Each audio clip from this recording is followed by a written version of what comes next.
बहुत सारे भारत के अंदर जो नौजवान यूट्यूब या फिर सोशल मीडिया के थ्रू अपने आप को नॉलेजफुल समझने लगे हैं, वो इस प्रकार का दृश्य देख करके मजाक बनाने लगे हैं। कुछ लोगों में इस तरह का भाव मैं इन दिनों देख रहा हूं। मैं इस वीडियो को ऑलरेडी 3-4 दिन लेट बना रहा हूं और इसके पीछे का बड़ा कारण यह था कि जब मैंने कई सोशल मीडिया प्लेटफॉर्म्स पर लोगों को इस तरह के रिएक्ट करते हुए देखा कि देखिए इंडिया लेबर एक्सपोर्ट कर रहा है, तो यहां पर मुझे अपना एक स्टैंड रखने आना पड़ा कि मैं इस विषय पर क्या विचार करता हूं।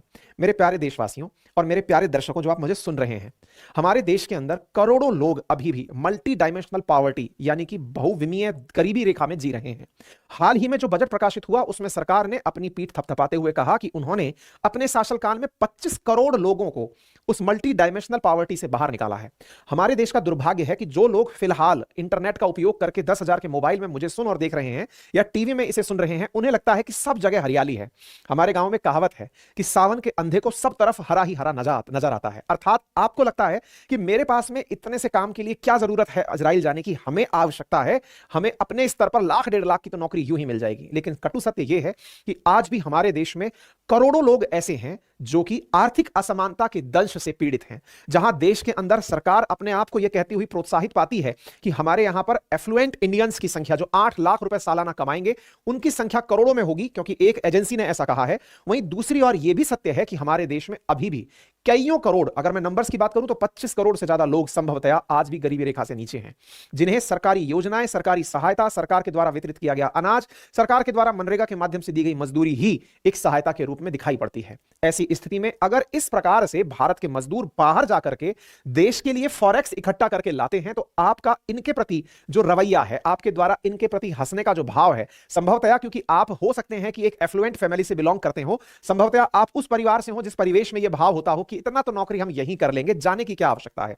तो आप थोड़ा सा देश की इस असमानता पर भी ध्यान दें। और रही बात इस चीज की कि अगर आप में यह भाव है कि नहीं साहब भेजने हैं तो हमें तरह तरह के लोग भेजने चाहिए, हमें हमारे ही देश में इतना श्रम इकट्ठा करना चाहिए, तो अगर आपके मन में यह भाव आता है तो इसका जवाब भी इसी सेशन में सुन लीजिए मेरे प्यारे साथियों।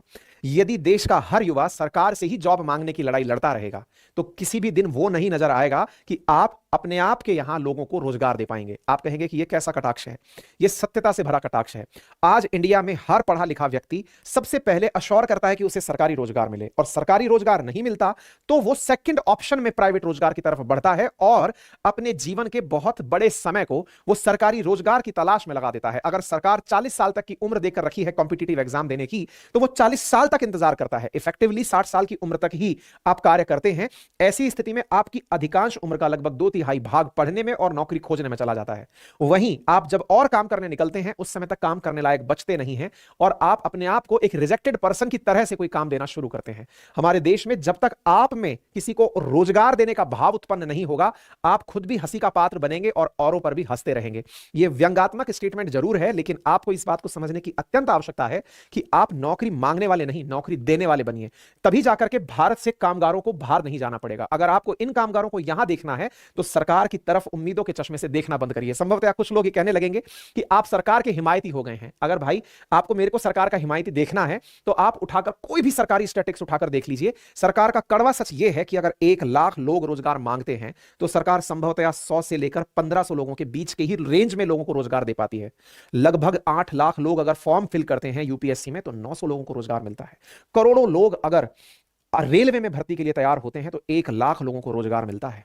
ऐसी स्थिति में आपसे सच छुपा हुआ नहीं है। 1% के आसपास भी नहीं है हमारे देश के अंदर रोजगार की संभावनाएं सरकारी। अब यह सच आप जितना जल्दी स्वीकार कर लें और अपने पोटेंशियल का उपयोग देश को आत्मनिर्भर बनाने में करें, हमारा देश उतनी तेजी से आगे बढ़ेगा। बट एनीवे, आपका व्यू आपके साथ है, लेकिन मैंने यह व्यू इसलिए आपको साथ में यहां पर डाला है ताकि भविष्य को लेकर के आपके मन में इन लोगों के प्रति जो रवैया है, जो देश के बाहर रोजगार के लिए जा रहे हैं, आपका नजरिया उनके नजर पे, उनके जीवन पर गहरा असर डाल सकता है। तो आगे बढ़ते हैं। तो after UP Haryana 5 more states seeks to join Israel recruitment drive। After Uttar Pradesh, Haryana और अन्य राज्यों के लोग भी इस रिक्रूटमेंट ड्राइव में शामिल हो रहे हैं। बहुत बार यह प्रश्न उठता है कि भारत के अंदर बेरोजगारों की संख्या बहुत है इसलिए जा रहे हैं। कड़वा सच है, हमारे देश में बेरोजगारी बहुत बड़ा कटु सत्य है, लेकिन उसमें भी हम जो खुद से चुनकर के बेरोजगार बने हुए हैं कि नहीं हमें इसलिए बेरोजगार रहना है कि सरकारी नौकरी नहीं बन जाए, मिल जाए, यह भी एक बहुत बड़ा सच है।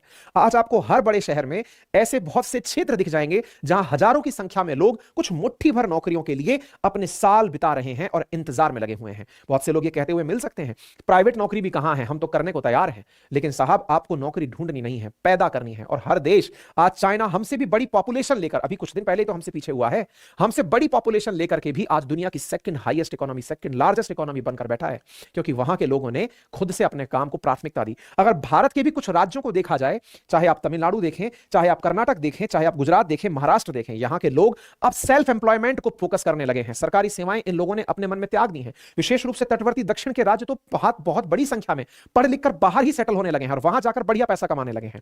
भारतवासी होने के नाम पर आपको सच्चाई का साक्षात्कार होना अनिवार्य है। एनीवे, ये जो संदेश मैंने बीच में इस कंटेंट से हटके आपको दिया, इसका इंटेंशन सही मायने में न्यूज के साथ तो नहीं था, लेकिन मैंने बहुत से लोगों के व्यंग्यात्मक इन दिनों जो टिप्पणियां देखी, इन लोगों के प्रति मन में भाव उत्पन्न हुआ कि आपका हंसना उनके इमोशंस को तोड़ सकता है। आप में से कईयों के मन में यह भाव आया कि सर वहां तो युद्ध चल रहा है, युद्धग्रस्त क्षेत्र में भेजकर भारत कौन सा एथिक्स फॉलो कर रहा है। निश्चित ही सही है, लेकिन यह भी सही है कि बताइए कि इस दुनिया में कौन सा देश आपको सुरक्षित लगता है। आज हमारे देश में भी किस जगह आपको ऐसा लगता है कि यह जगह प्रॉपर तरीके से सिक्योर है? आतंक का साया हर जगह मंडरा रहा है। आतंकियों के मंसूबे अपने आप की बात को और अपनी जिद को पूरा करने में लगे हुए हैं। ना अमेरिका सेफ है। अमेरिका में हाल ही में सुर्खी बनी है कि 3 भारतीय छात्र अभी इसी महीने संभवतः मतलब कंटिन्यूअस विद इन 1 मंथ वहां पर मृत पाए गए हैं। चाहे आप कनाडा देख लें, चाहे आप दुनिया का कोई भी क्षेत्र देख लें, दुनिया में कौन कहीं कहीं सुरक्षित है। लेकिन हां, अगर भारत के लोग वहां जा रहे हैं तो भारत सरकार यह सुनिश्चित करे कि उनकी लाइफ की सिक्योरिटी वहां हो, उन्हें प्रॉपर इंश्योरेंस दिया जाए, क्योंकि भारत के लाखों लोग ऑलरेडी गल्फ नेशंस के अंदर काम कर रहे हैं। Kingdom of Saudi Arabia, Kuwait, Bahrain, Oman, अदन, इन सभी क्षेत्रों के अंदर बड़ी संख्या में भारतीय कामगार जाते हैं और वो काम करते हैं। तभी आप फक्र से कहते हैं कि इंडिया का फॉरेक्स इतना बढ़ गया है। आप जो गर्व से कहते हैं कि भारत दुनिया में सबसे ज्यादा फॉरेन रेमिटेंसेस प्राप्त करने वाला देश बन गया है, संभवतः उन कामगारों की मेहनत को आप इग्नोर नहीं कर सकते, जो मेहनत करते हैं बाहर जाकर के और कमा करके भारत को पैसा भेजते हैं। भारत को पैसा भेजते हैं, भेजने को वो अपने परिवारों के लिए हैं, लेकिन जब बैंक में वो पैसा आता है, सरकार विदेशी मुद्रा को रखकर अपनी मुद्रा उनको देती है और भारत मजबूत होता है। इनके आप प्रयास को, इन श्रमवीरों के प्रयास को कमतर ना आके मेरी आपसे यह हाथ जोड़कर विनती है। मेरे प्यारे साथियों, यहां पर आप खबर पर लौटते हैं। इजराइल बिल्डर्स एसोसिएशन के वरिष्ठ अधिकारी बुधवार को इनको लेने के लिए 24 तारीख को यहां पहुंचे और यहां पर इनको लगभग 10,000 लोग ले जाने हैं फिलहाल। और इस बात के ऊपर उत्तर प्रदेश के अंदर जहां पर यह कार्यक्रम हो रहा था, वहां पर इस विषय के बारे में भी जो रिक्रूटमेंट ड्राइव से जुड़े हुए लोग थे, उन्होंने अपने स्तर पर जानकारियां दी। तो ये तस्वीरें हैं जहां पर जो प्रशिक्षित आईटीआई किए हुए युवा हैं, अपनी बारी का इंतजार करते हुए दिखाई दे रहे हैं। 3080 वर्कर्स, ये हिंदुस्तान टाइम्स ने 3080 लिखा, हिंदी अखबारों ने 5020 लिखा, संभवतः अलग अलग नंबर्स होंगे, लेकिन आप हजार में संख्या मान लीजिए कि यहां पर वॉक इन इंटरव्यू के माध्यम से इन लोगों को फाइनली सेलेक्ट कर लिया गया था। यहां पर वो व्यक्ति जो कि इजराइल की तरफ से आए थे, उन्होंने बताया कि वो पहले हरियाणा गए थे, हरियाणा में भी स्क्रीनिंग करी, कुछ 500 के आसपास उन्होंने हरियाणा से भी लेबर लिए, उसके बाद उत्तर प्रदेश से लेबर लिया। और इस बारे में इन्होंने ये कहा कि जब ये गल्फ नेशंस में गए तो वहां पर इन्हें बड़ी संख्या में इंडियन वर्कर्स काम करते हुए दिखाई दिए, विशेष रूप से उत्तर प्रदेश, बिहार और इस तरफ के जब लोग दिखाई दिए तो इन्हें यह अपेक्षा जगी कि इनके लिए भी यहां पर लेबर मिल सकती है। इसी कारण से ये इस क्षेत्र में आकर पहुंचे हैं।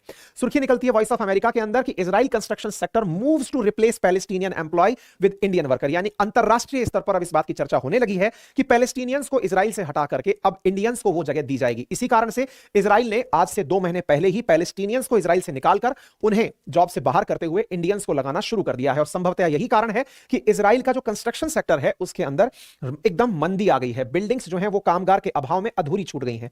यही कारण है कि वहां का जो इजराइल बिल्डर्स एसोसिएशन है वो 50,000 से लेकर 1 लाख भारतीय मजदूरों को लाने के लिए सरकार से बातचीत कर रहा है। ऐसी स्थिति में ये सूनी पड़ी बिल्डिंग संभवतः जब भारत से कंस्ट्रक्शन लेबर वहां जाएंगे तो उनकी वजह से ये काम होने शुरू हो जाएंगे। ठीक है, इसके साथ साथ ये भी माना जा रहा है, कंस्ट्रक्शन एसोसिएशन का ये मानना है कि आने वाले समय में इजराइल भारत पर बहुत ज्यादा निर्भर हो जाएगा। इसके पीछे का बड़ा कारण है क्योंकि भारत में प्रो इजराइल सेंटीमेंट्स हैं, यानी कि इजराइल हमारे हर उस वक्त में साथ रहा है। ऐसी स्थिति में भारतवासियों में इजराइल के प्रति एक सॉफ्ट कॉर्नर है और ये लोग भी ऐसे लोगों को अपने साथ चाहते हैं जिनके साथ में ये सेफ फील कर सकें। क्योंकि कहीं ना कहीं इजराइल ने जो हाल ही में अपने ऊपर हमास का अटैक देखा था, उसके पीछे जो इजराइल में काम करने के लिए जो उनका गाजा बॉर्डर और वेस्ट बैंक से आ रहे श्रमिक थे, उनके द्वारा जो सूचनाएं ले जाकर आदान प्रदान की जा रही थी, वही इनके ऊपर हुए इस बड़े हमले का कारण बनी थी। इसके चलते जैसे ही गाजा से इजराइल ने गाजा के लोगों को बाहर निकाला, गाजा के अंदर जो अनएम्प्लॉयमेंट है वो 61% तक रीच हो गया, ऐसा यूएन का मानना है। क्योंकि इन लेबर्स के काम के लिए अब यह समय है उन देशों का, विशेष रूप से जिनके मन में यह भाव आता है कि अब क्या किया जा सकता है, तो जितने भी लोग गाजा हितैषी हैं, चाहे फिर वो टर्की है, चाहे वो पाकिस्तान है, उन्हें चाहिए कि वो वो इस मौके का लाभ उठाएं और गाजा के लोगों को फ्लाइट से बुलाकर अपने यहां पर काम दें। चाहे वो कोई सा भी गल्फ नेशन हो, चाहे पाकिस्तान हो, उन्हें आवश्यकता है कि गाजा के लोगों का इस समय साथ दिया जाए। केवल पॉलिटिकल बयानबाजी से बचकर इनकी सहायता पहुंचाने में सहयोग किया जाए, क्योंकि इन्हें वाकई में आवश्यकता है। ये जॉबलेस हैं और जिस व्यक्ति के पास जॉब नहीं है उसकी आर्थिक स्थिति को हमारे देश से बेहतर कौन समझ सकता है। ऐसी स्थिति में उन लोगों को साथ सामने आना चाहिए जो कि बहुत बड़े काम करने वाले, काम देने वाले और इनके साथ सेंटीमेंट साझा करने वाले लोग बाग हैं। आपको याद हो कि इसकी बुनियाद जो है ना वो बहुत पहले से रखी जाना शुरू हो चुकी थी।